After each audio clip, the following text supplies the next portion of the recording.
ETFinalScore.com has East Texas high school sports covered. And now you can take it with you. Get the latest scores from Friday Night Football, articles and videos. Focus in on Dotney photo galleries and more. So don't miss a thing and get your ETFinalScore.com app today.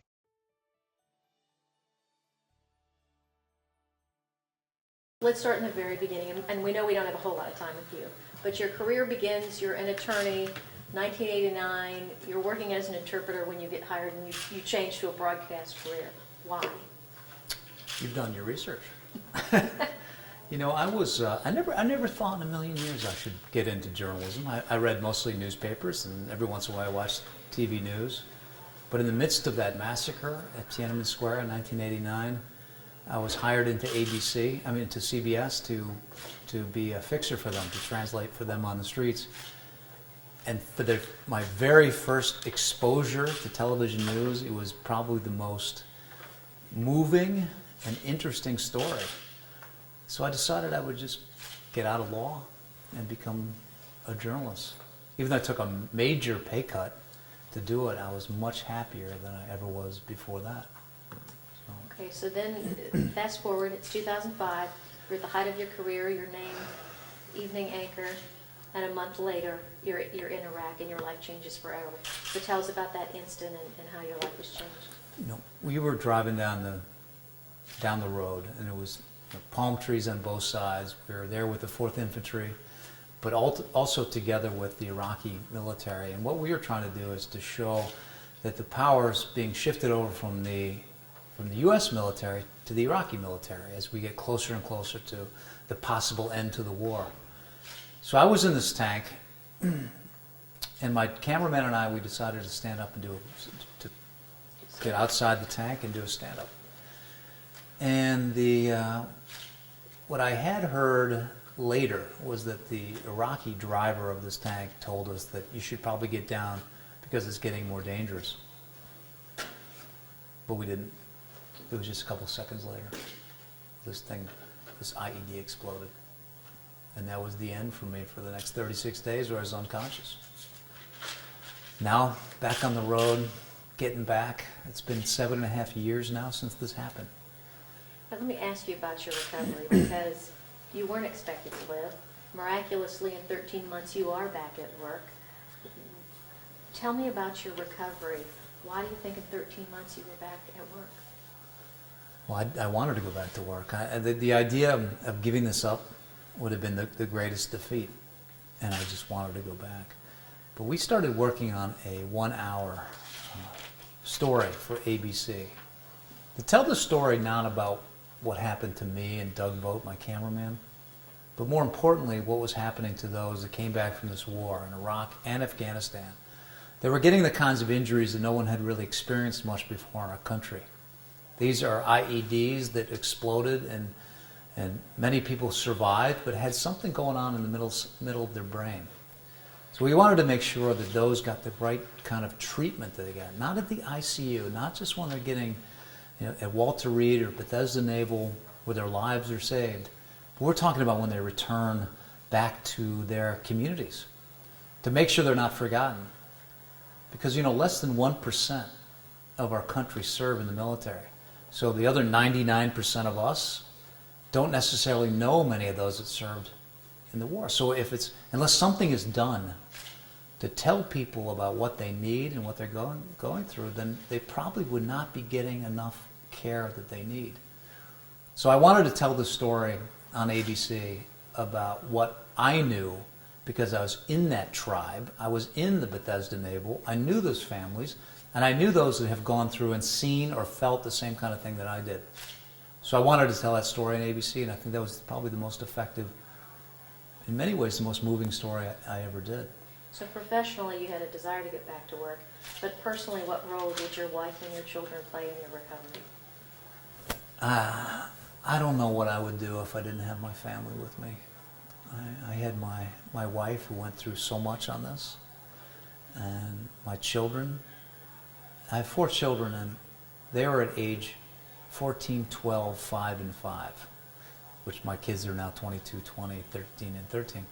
But back then, the younger ones, the ones who were 4 years old, didn't really know much what was going on. But my children that were 14 and 12 years old, They knew what was going on, and they were very upset. And they stuck by it, and they lived through it.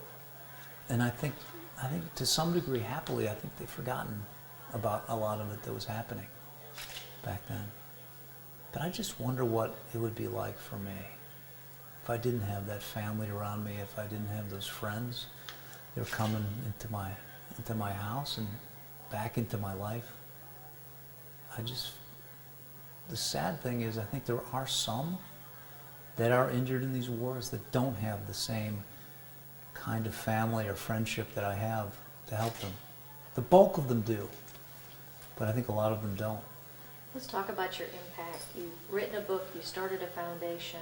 So talk about your impact on those that also suffered traumatic brain injury. How you hope to help them. You know, as I was starting to recover, and my brothers and my wife and my family generally had realized that we were getting something, not so much about the kind of treatment that was given to me, but we had a kind of like neighborhood around us in terms of people and geography, and we wanted to make sure that everyone else was getting the same kind of treatment that we were, and attention. And so we started a foundation called the Bob Woodruff Foundation, which has always been kind of uncomfortable for me to even have my name on it, but it would be more, I guess it would have more effect if it was the case. And so they decided to start this foundation to try to raise some money and to find the most legitimate and most efficient other kind of charities and programs to help those troops in their neighborhoods where they go, and that change as the needs change. With our foundation, in the very beginning, we were concentrating ICU care for those that were still in Bethesda Naval or Walter Reed on the recovery. And then we moved to more helping with them when they go back home, that they deal with their PTSD, with their brain injury. And now we're doing the same, adding to that to try to make sure that this huge number, probably 1 million over the next 5 years, all these veterans that retire from the military and they need to pursue jobs. And that's one that we're concentrating as well. If you had to do your career over, would you still have gone down this path? If I did my career over, would I do the same thing? I would have certainly gone to journalism, and I think I would have covered the same things that I was covering. I think the difference is, I think next time I'll duck. Was the story worth it? The what? The story that you were on, was it worth it? I think the story was it was a good idea to show the country what was happening in Iraq at the time. This was the beginning of 2006. This was the biggest, most dangerous time in the war. And the State of the Union was happening in that January of 2006. And the president was going to talk about this transfer of power from the Iraqi military to the U.S. military. And I just wanted to make sure that we knew what this meant and how it was being done. We could report all of this out of Washington, D.C., but we needed to show this also out of Iraq. And to me, this is what journalism always was to me. I just wanted to make sure I could see it and witness it before I could report on it. So that's why this was an important story to do. You know, I wanted to make sure that we had the facts. And they were all the facts were all right, but it just didn't end exactly the way that I hoped it had. All right, so you said that next time you would duck. Had you known... Wouldn't you duck? I would, yeah.